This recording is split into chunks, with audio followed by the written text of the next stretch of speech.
أعوذ بالله من الشيطان الرجيم. بسم الله الرحمن الرحيم.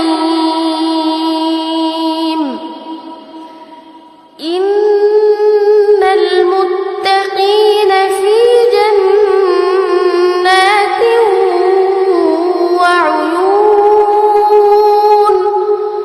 ادخلوها بسلام آمنين. ونزعنا ما في صدورهم من غل إخوانا على سرر متقابلين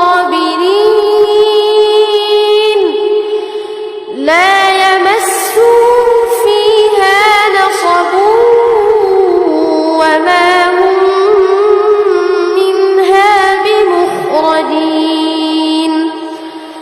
نبئ عبادي أني أنا الغفور الرحيم وأن عذابي هو العذاب الأليم.